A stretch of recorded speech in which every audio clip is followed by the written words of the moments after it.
Hello friends, जय श्री कृष्ण। आज આપણે બનાવીશું એક બાફેલી મકાઈનો એક નવો નાસ્તો ચટપટી ચાટ બનાવવાના છીએ। તો ચાલો આપણે બનાવીએ। આ એના માટે એક વાટકા જેટલી બાફેલી મકાઈ લીધેલી છે, ડુંગળી, સેવ, ઝીણું સમારેલ કેપ્સિકમ, ટમેટું, અમૂલનું બટર અને ચીઝ લીધેલું છે। એ પણ અમૂલનું લીધેલું છે, તમે કોઈ પણ લઈ શકો છો। તો ચાલો હવે આપણે બનાવીએ। એના માટે એક પેન લીધું છે, પેનની અંદર આપણે બટર એડ કરશું। 1 ચમચી જેટલું બટર લેશું। અત્યારે બટરનો ટેસ્ટ ખૂબ જ સરસ આવે છે। ચપટી હિંગ એડ કરશું। આખામાં બટરને આપણે મેલ્ટ થવા દેશું। બટર આપણું હવે એકદમ સરસ રીતે મેલ્ટ થઈ ગયું છે। હવે આપણે આની અંદર બાફેલી મકાઈ છે એ એડ કરી દેશું। મકાઈને બાફીને દાણા અલગ કરી લેવાના છે અને બાફતી વખતે મીઠું નાખેલું છે। સરસ રીતે આપણે આને મકાઈને બટરની અંદર મિક્સ કરી દેશું અને હવે આની અંદર એક ઝીણું સમારેલું કેપ્સિકમ એડ કરશું। કેપ્સિકમ અને બટરને આવી રીતે બટરની અંદર ચડવા દેવાથી ખૂબ જ સરસ સ્વાદ આવે છે। સરસ રીતે હલાવી લેશું આપણે। લાલ મરચું પાવડર નાખશું 1 ચમચી। જે રીતનું તમારે તીખું ખાવું એ રીતનું તમે નાખી શકો છો। સરસ રીતે આપણે મિક્સ કરી દેશું। 4 થી 5 મિનિટની અંદર જ આ ચાટ બનીને આપણે એકદમ તૈયાર થઈ જાય છે। સ્વાદ અનુસાર મીઠું એડ કરશું। બાફતી વખતે જો મીઠું નાખ્યું હોય તો મીઠાનો ટેસ્ટ કરીને નાખવાનો, નહીંતર મીઠું આપણું વધી જશે। સરસ રીતે આપણે મિક્સ કરી દેવાનું છે। સંચળ નાખશું 1/2 ચમચી। મીઠું અને સંચળને બંનેને બેલેન્સ કરીને નાખવાનું। 1 થી 1.5 ચમચી જેટલું આપણે અત્યારે કેચઅપ એડ કરશું। મેં આખી 1 ચમચી ભરીને લીધેલો છે।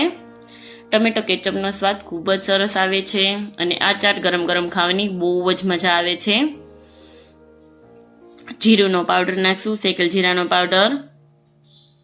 સરસ રીતે મિક્સ કરી દેશું। લીંબુનો રસ એડ કરશું।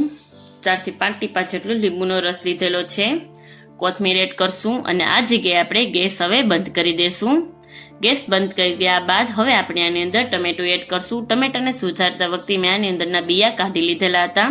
ઝીણી સમારેલી ડુંગળી એડ કરશું। પણ આ બંને વસ્તુ આપણે ગેસ જ્યારે બંધ કરી દઈએ ત્યારે જ નાખવાનું, એટલે આની એકદમ ક્રન્ચીનેસ ખૂબ જ સરસ લાગશે અને ખાવાની ખૂબ જ મજા આવશે। આપણે આને બફાવા નથી દેવાનું, એટલે ગેસ બંધ કરીને જ નાખશું। હવે આની અંદર ઝીણી નાયલોન સેવ એડ કરશું।